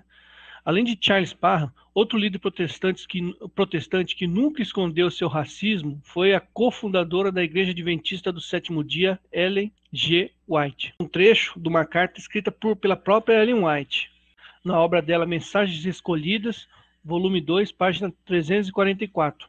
Ellen White diz o seguinte, abre aspas, em resposta a indagações quanto à conveniência de casamento entre jovens cristãos de raças branca e preta, direi que nos princípios de minha obra, essa pergunta me foi apresentada. E o esclarecimento que me foi dado por parte do Senhor foi que esse passo não devia ser dado, pois é certo criar discussão e confusão. Que o irmão de cor se case com uma irmã de cor, que seja digna, que ame a Deus e guarde os seus mandamentos. Que a irmã branca, que pensa em unir-se em matrimônio a um irmão de cor, se recuse a dar tal passo, pois o Senhor não está dirigindo nessa direção. Então, Ellen White aqui fazendo as profecias dela e atribuindo a Deus esse monte de baboseira que ela fala, né? Um exemplo do radicalismo que fazia parte da expansão protestante já na era moderna foi o julgamento das bruxas de Salem. Foi um dos últimos julgamentos da Inquisição protestante na América do Norte pelo crime de bruxaria. Ocorreu em Massachusetts em outubro de 1692, quando uma escrava negra chamada Tituba contou a algumas amigas uma história da religião voodoo de seus ancestrais africanos. Após esse fato, suas amigas tiveram pesadelos e alucinações. O médico a examinou e disse que estavam possuídas por espíritos de bruxas. Ao longo de um ano foram executadas 20 pessoas, incluindo Tituba e suas amigas. Um homem foi morto esmagado por pedras e os demais foram enforcados. Um pouco da Inquisição protestante no Brasil. O Brasil nasceu católico, chamado de Terra de Santa Cruz. Pedro Álvares Cabral trouxe consigo uma imagem de Nossa Senhora que foi conservada e existe até hoje. A acusação comum de que a igreja pretendia, com a evangelização dos índios, apenas obter ganhos financeiros através da exploração é por demais infundada. Pelos relatos da época e pelos sacrifícios de missionários, podemos perceber que a reta intenção de evangelizar e salvar almas. Jesuítas, franciscanos e dominicanos não se esforçariam para serem aceitos em suas ordens, passando por um rigoroso crivo, deixando o conforto de sua casa na Europa, enfrentando os desafios dos oceanos e vindo para um lugar inóspito e perigoso como era o Novo Mundo, apenas para dar lucro à igreja. As embarcações, tanto portuguesas quanto espanholas, contavam com a presença de jesuítas para ajudar na evangelização dos nativos, chamados de Nova Gente, pelos habitantes do antigo continente. Por graça de Deus, fomos descobertos pelos países mais católicos da época, Portugal e Espanha. Os navegantes franceses eram, na sua maioria, huguenotes, enquanto que os holandeses eram calvinistas.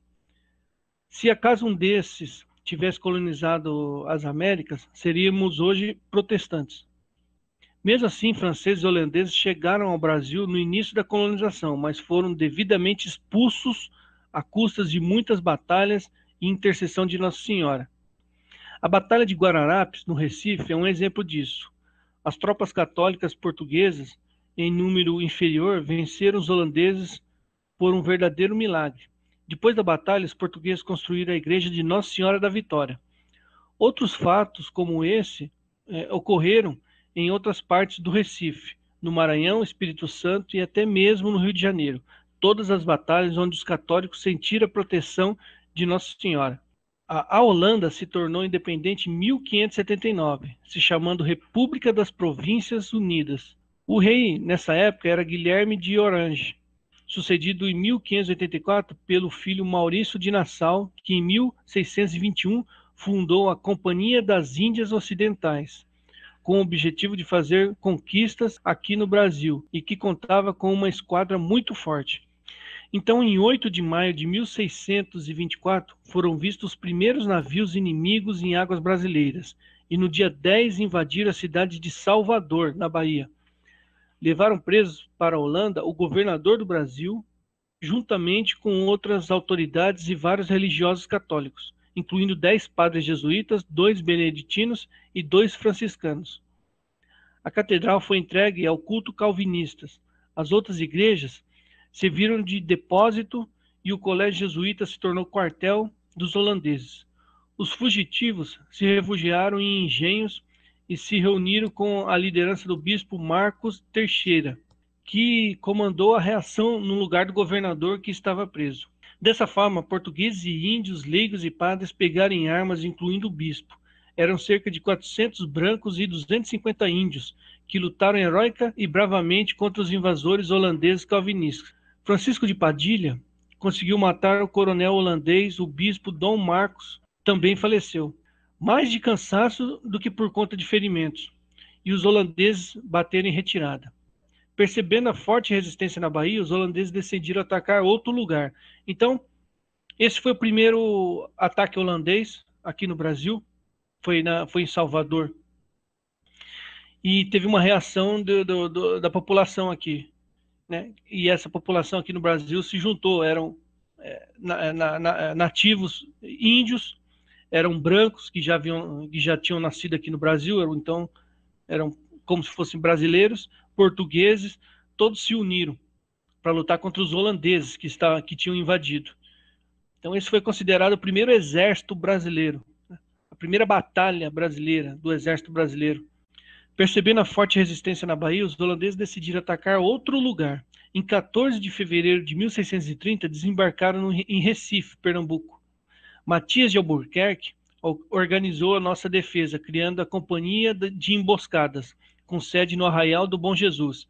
Então, perdendo a batalha em Salvador, eles correram para Recife, em Pernambuco. Em meio aos combates, se encontravam sempre padres e frades, não somente animados, mas também pegando em armas. Então, todo mundo se juntava para combater os holandeses naquela época, tanto religiosos como leigos. Para a igreja, a invasão dos holandeses não era apenas uma questão de posses, mas também perigo à fé católica. O rei Maurício de Nassau era tolerante, o rei da Holanda, o rei holandês, mas ele fechou os olhos para o que acontecia aqui no Brasil. Em especial, quero falar sobre 2 episódios, né? Então, são conhecidos como os massacres de Cunhaú e Uruaçu. Em 16 de julho de 1645, cerca de 70 católicos que celebravam uma missa na capela de Nossa Senhora das Candeias, em Cunhaú, no Rio Grande do Norte, foram atacados selvagemente por índios e soldados calvinistas holandeses. Nesse episódio, todos foram mortos, incluindo o sacerdote padre André de Soveral. Poucos meses depois, no dia 3 de outubro do mesmo ano, cerca de outros 80 católicos foram mortos na comunidade de Uruaçu, também no Rio Grande do Norte. Seus algozes também foi um grupo de calvinistas que permaneceram no Brasil de 1630 até 1654. As crônicas da época relatam que esse ataque durou 4 dias e uma obra que foi escrita na época e existe até hoje é a do Frei Manuel Calado, que se chama O Valeroso Lucideno. Outra obra que conta uma versão idêntica, mas com mais detalhes, se chama Os Holandeses no Rio Grande, de Monsenhor Paulo Herôncio. Os jesuítas, Padre Inácio Azevedo, foi a Portugal buscar reforços para a evangelização dos índios. E no dia 5 de junho de 1570, o padre, juntamente com mais 39 companheiros, na caravela mercante São Tiago, partiram em retorno para o Brasil. A caravela foi alcançada pelo corsário calvinista huguenote francês Jacques de Sorés. Huguenotes eram calvinistas extremistas que praticavam a guerra de religião, que partiu de La Rochelle para capturar os jesuítas, e após muita luta, a embarcação dos católicos foi dominada pelos calvinistas. Jacques Sorés prometeu salvar a vida de todos os sobreviventes, com exceção dos jesuítas. Esses foram friamente degolados, com exceção de um cozinheiro que ficou tomado como escravo, mas nesse episódio o número de mártires foi de 40, porque degolaram também um postulante recrutado durante a viagem. Dos 40 mártires, 9 eram espanhóis e os demais portugueses. O culto desses mártires foi confirmado pelo Papa Pio IX em 1854, e sua memória litúrgica é no dia 17 de julho. Então, no episódio de Cunhaú e Uruaçu, também muitos mártires foram canonizados. Inclusive, nessa semana passada, o Papa Francisco canonizou mais 30 mártires desse massacre de Cunhaú e Uruaçu.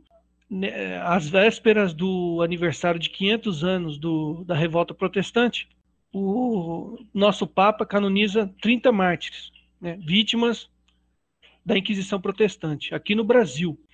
Então, um historiador protestante escreveu o seguinte, está no livro de Joseph Kervin, Les Huguenots et les Jeux, volume 2, página 408. Eu não sei se minha pronúncia é correta, eu não sei francês, mas eu vou deixar aqui escrito para vocês lerem. No seu livro ele escreve o seguinte, abre aspas, os calvinistas eram os mais abomináveis piratas de todos os tempos. A sua estupidez era sem igual. Queriam fazer ressoar em toda parte seu grito de guerra, a palavra de Deus segundo Calvino. Saqueavam as igrejas e conventos católicos e infligiam aos religiosos um trato tal que poucos paralelos se encontram na história dos povos. As igrejas católicas eram saqueadas e os objetos sagrados profanados. Ao ver um monge cartucho sendo levado ao suplício, perguntou uma mulher que mal fez esse homem. Respondeu um carrasco, é um monge, um papista, e por isso vai ser morto. O mosteiro foi devastado e os invasores encontraram um ancião que não conseguiu fugir. Intimaram-no a exclamar, vivam os calvinistas. Uma vez que ele se recusou, foi massacrado. Depois lhe cortaram as orelhas, sendo uma afixada às portas da cidade e a outra na porta da igreja. Em seguida mataram o pároco Henrique Bogart, depois de ter-lhe amputados as mãos e os pés, e em seguida mataram outro. Um sacerdote chamado Vicente, de 85 anos de idade, foi coroado de espinhos e uma cruz colocada em seus ombros. Depois o atrelaram a uma carroça para que puxasse e por fim o mataram. Em Brielle foram presos alguns clérigos e leigos, entre eles um cônego que se recusou a ceder alojamento à concubina de um dos carrascos, que era um católico apóstata, e por causa disso, sem processo prévio, foi condenado à morte. Do mesmo modo, foram executados outros 3 sacerdotes. Na cidade de Brielle, os calvinistas decapitaram ou queimaram vivos 84 sacerdotes. Outros 19 morreram pela ocasião da tortura. Fecha aspas. O outro historiador é Luigi Giovanni, no seu livro Il Santo del Giorno, página 224, diz o seguinte, abre aspas, Aqui foram as câmaras dos Estados Gerais a proibir o catolicismo. Com afã miserável, tomaram posse de bens da igreja, martirizaram inúmeros sacerdotes religiosos e leigos, fecharam as igrejas e mosteiros. A fama e a marca desses fanáticos chegou até o Brasil. Em 1645, nos municípios de Canguaretama e São Gonçalo do Amarante, ambos no atual Rio Grande do Norte, cerca de 100 católicos foram mortos, entre eles 2 padres, mulheres, velhos e crianças, simplesmente porque não queriam se batizar na religião dos invasores holandeses. Foram beatificados como mártires este ano. Em 1570, foram enviados para o Brasil para evangelizar os índios o padre Inácio de Azevedo e mais 40 jesuítas. Vinham a bordo da nau São Tiago, quando, em alto mar, os interceptou o piedoso calvinista Jacques Chores, que a gente falou agora há pouco, né? Como prova de seu evangélico zelo, mandou degolar friamente todos os padres e irmãos e jogar os corpos aos tubarões. Fecha aspas. Em todo o território conquistado pelos holandeses era implantada as leis calvinistas. Os padres não podiam dar assistência aos prisioneiros e nem doentes. Não lhes era permitido acompanhar os condenados até a forca e nem ouvi-los em confissão. Foi quando o famoso padre Antônio Vieira proferiu o célebre Sermão contra as Armas de Holanda, com o lema Deus e Liberdade, pedindo a Deus em favor da nossa fé. Com crucifixo em mãos e recitando o coro à ladainha de Nossa Senhora, o nosso povo enfrentou os inimigos. Em 3 de setembro de 1645, os brasileiros alcançaram a vitória no Monte das Tabocas. Aumentou o entusiasmo e com ele vieram outras batalhas. João Fernandes Vieira foi aclamado governador de Pernambuco e no dia 27 de janeiro de 1654, os holandeses, graças a Deus, se retiraram definitivamente do Brasil. Foi preciso que católicos, brasileiros, portugueses e indígenas se unissem em oração e devoção a Nossa Senhora para expulsar esse perigo calvinista do Brasil. E um pouco sobre a Igreja Católica e a colonização no Brasil, né? Só para concluir. No início do século XVI, o dominicano Domingo Minarra viajou da América a Roma, a fim de relatar ao Papa Paulo III os abusos decorrentes em relação aos índios. E, em consequência, o Papa escreveu a bula Veritatis Ipsa, onde ele condena a escravidão em 1540. Então, em 1540, a Igreja Católica já condenava oficialmente a escravidão.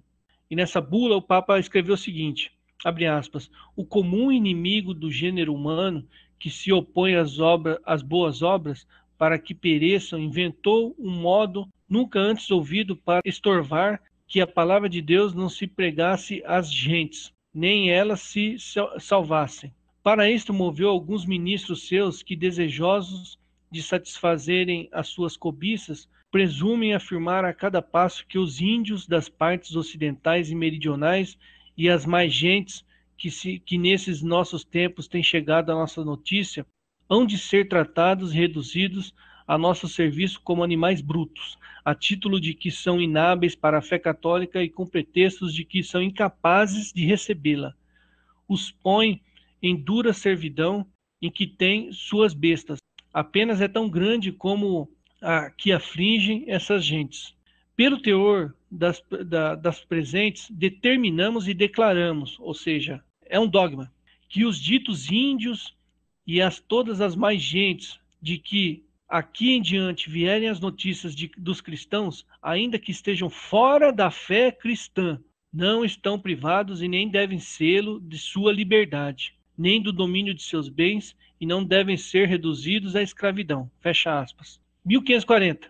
O Papa oficialmente declara como dogma a pessoa não deve ser privada de sua liberdade. Então ele condena a escravidão. Em 30 de julho de 1609, o rei, seguindo as orientações do Papa, promulgou uma lei que abolia por completo a escravidão indígena, contrariando os interesses da maioria dos colonos aqui no Brasil. Então o governador-geral no Brasil, na época, escreveu o seguinte, abre aspas, declara todos os gentios daquelas partes do Brasil livres, conforme o direito e seu nascimento natural, assim que já foram batizados e reduzidos à nossa fé católica como os que ainda servirem como gentios, conforme pessoas livres que são. Em 1639, o Papa Urbano VIII reafirma a liberdade dos índios nas Américas, publicando o Breve Commissum Nobis. Nesse documento, o Papa punia com excomunhão pontifícia quem prendesse, vendesse, trocasse, doasse ou tratasse como cativo um índio.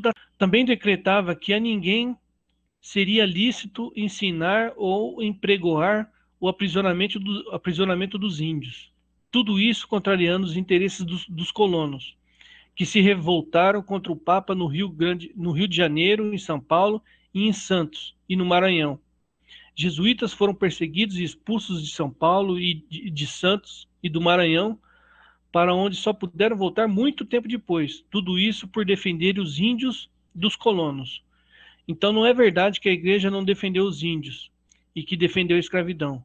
A partir de 1610, nós tivemos nas colônias espanholas e portuguesas as chamadas reduções, que duraram cerca de 200 anos. Essas reduções, elas eram missões jesuítas que, com autorização da coroa espanhola, reuniram os índios e formavam comunidades onde educavam e evangelizavam os índios, também ensinavam a trabalhar a terra, chegando a contar com mais de 150 mil índios. Então aqui eu encerro essa parte mais sinistra do nosso curso, essa parte mais horrenda, vamos assim dizer, né? Porque, ao contrário da Inquisição Católica, que visava guardar uma cultura e uma fé já existente, já pré-existente, essa Inquisição Protestante ela tinha um intuito de expansão, de se expandir a fé protestante, dominando territórios católicos e subjugando nações católicas, né? E sempre com esse requinte de sadismo, esse negócio de esquartejar, de expor a parte dos mortos pela cidade, de obrigar as pessoas a mudarem a fé. Eu não sei se a maioria de vocês já conhecia esse lado da revolta protestante. Agora que conhecem, vocês vão poder fazer um juízo melhor desses 500 anos da revolta protestante. Muito obrigado e até a próxima aula.